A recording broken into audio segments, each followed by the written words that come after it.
Nous sommes à Grasse, au XVIIe siècle, en Provence orientale, non loin de la frontière avec le duché de Piémont-Savoie. Comme la plupart des villes et villages durant ce siècle, Grasse est très riche en congrégations religieuses. Effectivement, chez les hommes par exemple, les Capucins qui s'installent en 1615 à l'emplacement d'une ancienne parfumerie appartenant à la famille Chiris. Les oratoriens qui arrivent à Grasse en 1628, on peut encore voir leur église rue de l'Oratoire. Les Cordeliers, dont les bâtiments ont été restaurés en 1648, sont situés à la place du Paty. Mais il y a aussi les Dominicains, les Augustins, les Chanoines. Et chez les femmes? Alors, chez les femmes, les Ursulines s'installent à Grasse au début du XVIIe siècle. Peu nombreuses, elles rejoignent ensuite en 1633 les Visitandines dans la chapelle Saint-Thomas de Villeneuve, dans la rue Tracastel.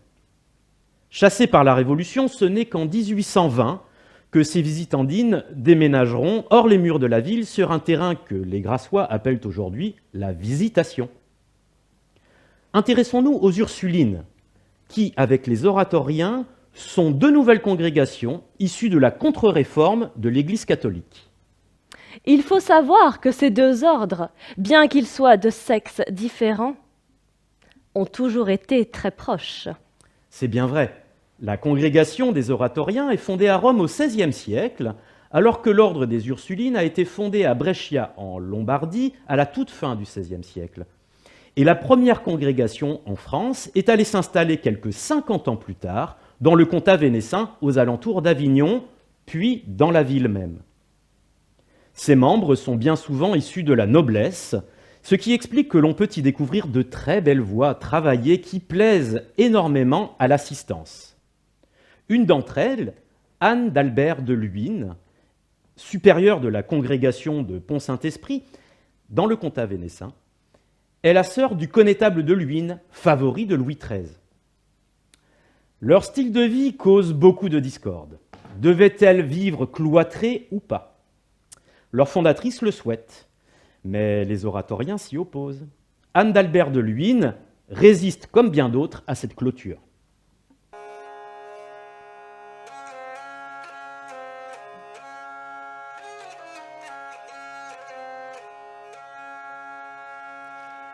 Père qui sous la serrure tient sa fille déjà mûre, à titre raison distinguo. Oui, car son soin assaisonne les plaisirs qu'amour lui donne. S'il a d'autres buts négaux, le papa raisonne en barocco, en barocco. Le papa raisonne en barocco, en barocco. Quand on sort de la jeunesse, le besoin d'aimer nous presse. Peut-on s'en passer négo?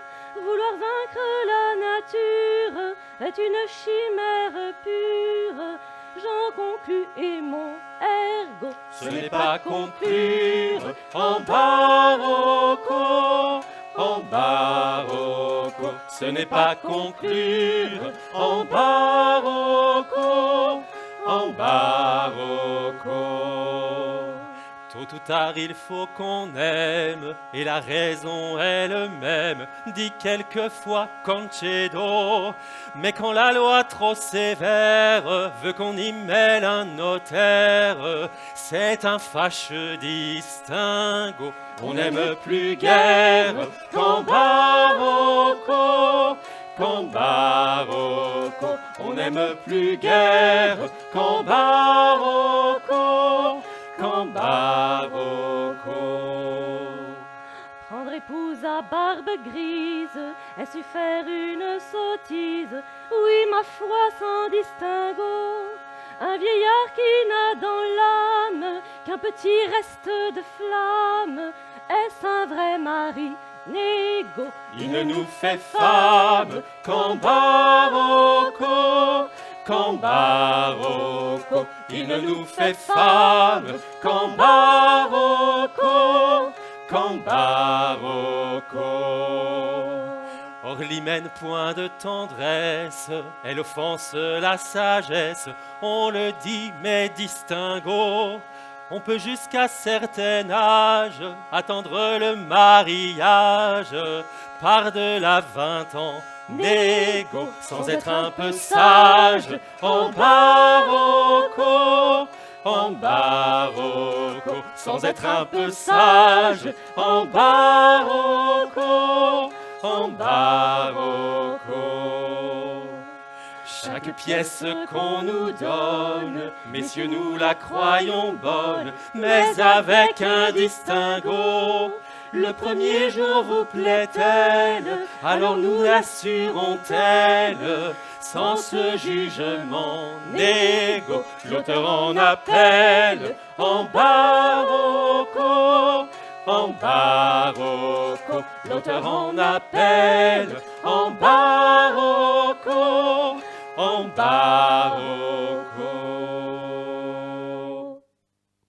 L'ordre des Ursulines s'installe un peu partout, en commençant par des villes ou des villages du comtat vénessin, pour arriver peu à peu en Provence orientale, dont la ville de Grasse fait partie. Nous savons aussi que certaines Ursulines se sont embarquées en 1639 pour la Nouvelle-France et ont fondé dans la ville de Québec la première école de cette colonie française. Comme dans l'ancienne France, de nombreuses mélodies, alors interprétées par des religieuses, servent à la fois à chanter des cantiques, mais aussi à se divertir chez le gouverneur. Seules les paroles changent. Cette chanson a été retrouvée dans le corpus musical au séminaire de Québec. Une jeune nonnette en s'éveillant. Une jeune nonnette en s'éveillant, du haut de la chambrette vit dans les champs un garçon qui jouait gaiement d'un instrument long comme cela. Au guélon la l'air, au guélon la. Se mit à la fenêtre le regardant, puis d'un air très honnête va demandant. Beau garçon, dit franchement, qu'est cet instrument dont vous jouez là? Au guélon la l'air, au guélon la. Vous jouez un air tendre qui me plaît tant, je voudrais bien l'apprendre et promptement. Ce serait grand contentement pour tout le couvent de savoir cela.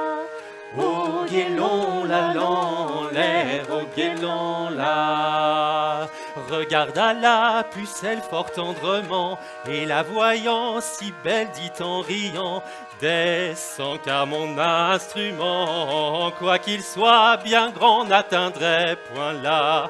Au guélon la l'air, au guélon la. Ne se fit point attendre, vint promptement. D'abord il lui fit prendre son instrument.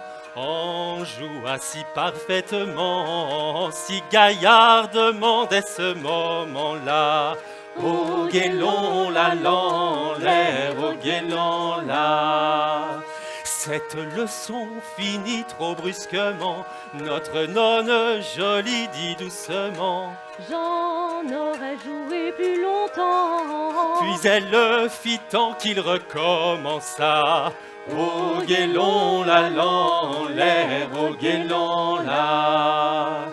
Voyant quelqu'un paraître, la pauvre enfant chassa vite son maître en lui disant. N'oubliez donc pas le couvent, revenez souvent, on étudiera. Au guélon la l'air, au guélon la. Au guélon la l'air, au guélon la. Les Ursulines de Grasse, installées près de la chapelle Saint-Thomas, arrivent des environs de Sorgues. Sur ce territoire, au confluent de la Sorgue et du Rhône, est aussi située une abbaye fondée au XIIIe siècle, celle des Célestins de Gentilly. Toutes ces congrégations se doivent de rendre hommage à Dieu, par des chants, lors de fêtes spécifiques, comme celle de Noël. Nous avons également mené nos recherches musicales dans le comtat vénessin et y avons trouvé un cahier manuscrit d'un religieux ayant fait profession de foi chez les Célestins de Gentilly. Barthélemy de Ribert. La famille de Ribert était des notables originaires de Braga, au Portugal, et l'un d'entre eux est venu suivre ses études de médecine à Avignon au XVIe siècle. L'un de ses descendants, Barthélemy, possédait un cahier de chant sur lequel avait été noté Saint Didier, du nom d'une paroisse d'Avignon. Et de dates y sont aussi mentionnées 1653-1656. Pour son propriétaire, il semble tout à fait normal de transcrire dans un même cahier tant des Noëls que des airs de cour. Il faut dire qu'avant la séparation de l'Église et de l'État, les notions de profane et de sacré se différenciaient peu.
Avant de partir de la ville, de manger tout comme je fis, car celui qui met en usage le bien qui vient d'un crucifix ne fera jamais bon ménage.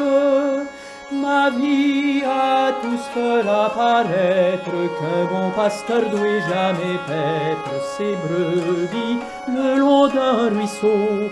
Je serai au rang des indignes de la conduite d'un troupeau, si je ne les paie dans les vignes. Je n'attendis jamais la gerbe, mais j'ai mangé toujours en herbe maigrée au fond d'un cabaret, passant dix au père minime qu'ils n'auront jamais par arrêt ce qu'ils prétendent sur mes dîmes. Ne suis-je pas digne de gloire, de m'être aliéné pour boire de bonne heure mon revenu, le sentant dans ma pochette un an avant qu'il soit venu. Je vis l'orage et la tempête.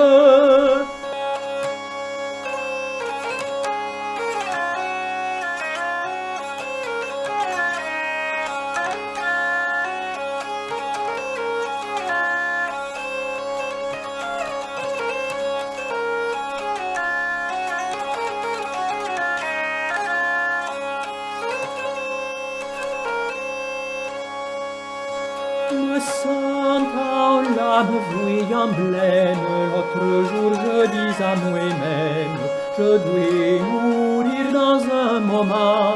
En partant je veux faire écrire et graver sur mon monument l'épitaphe que je vais dire.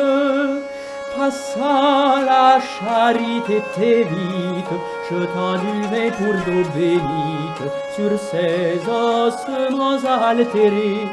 Et en passant je te demande un requiescantine passée, et puis va-t'en, Dieu te le rende. Je ne souffrirai pas pour boire dans les flammes du purgatoire, car j'en suis fort bien confessé. Je ne souhaite qu'un bréviaire, qu'une chemise, un rocher, qui me serviront de suaire. Ces chants, en vogue dans tous les salons provençaux, ont baigné l'enfance d'un certain Jean-Joseph Mouret.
Jean-Joseph Mouret fait partie de ces nombreux musiciens provinciaux ayant reçu une bonne éducation musicale dans leur région d'origine pour pouvoir se lancer dans une carrière musicale à Paris et ses alentours, dans les milieux de la haute noblesse, proche de la famille royale.